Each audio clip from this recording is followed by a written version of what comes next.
How many of you, or people do you know, drink coffee or pop that contains caffeine? About 83% of adults in the United States drink coffee, according to Karen Furnaugh at USA Today. I personally cannot have caffeine, and I want to know more about how it affects your body when consumed.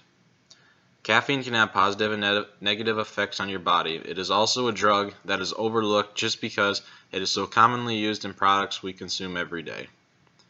There needs to be more people aware of what they are putting into their body and how it can affect them. Marshall Brain at How Stuff Works will go through how caffeine works in your body. After you drink caffeine, it travels from your stomach into the bloodstream and makes its way to your brain. Here's what a caffeine molecule looks like. In your brain, there's a chemical called adenosine, shown here in red. When adenosine attaches to a nerve cell, it slows the nerve cell down. Adenosine is the chemical in your brain that makes you sleepy. To your brain, caffeine, which is shown here in blue, looks just like adenosine. So your brain takes in caffeine instead of adenosine. This prevents the adenosine from slowing down the nerves, and you get the caffeine high. You become alert because in the video, Mr. Brain talks about how adenosine, which makes you sleepy, looks the same as caffeine and the receptors do not know the difference. So caffeine will make you feel alert and you will get a high off of it. Caffeine can change how you feel. It can also reduce risk of depression, according to Loria and Broadwin at BusinessInsider.com. It releases natural stimulants into your brain, and it can make you feel irritable.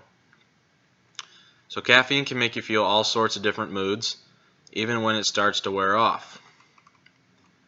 It'll stay in your body for a long time. It stays in your body for about 5 to 6 hours. It can keep you up at night if you do not drink accordingly to the time. You can also become drowsy, and it will lead to withdrawals if consuming too much too often. And then another negative to caffeine is that it will make you dehydrated. When it wears off, it doesn't stop there. It can also lead to long-term side effects. What caffeine does over time to your body is that it can make you addicted to it. It can raise your blood pressure. It can increase heart attack in young adults. It causes headaches, and it can give you some issues with your body overall. It is also known to cause heartburn, and it can cause ulcers, which in my case I have because I drank too much of it as a kid, and now I am restricted from drinking it.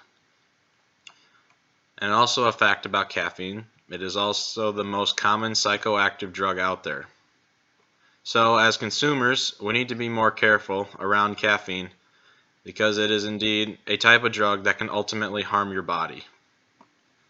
It is not about putting the drug into our body, but about how much we put into our bodies. And since we are all starting to see more and more coffee shops on the rise and the fact that soda will never go away, we need to check the labels and nutrition facts before we end up harming our body in the long run by drinking too much caffeine.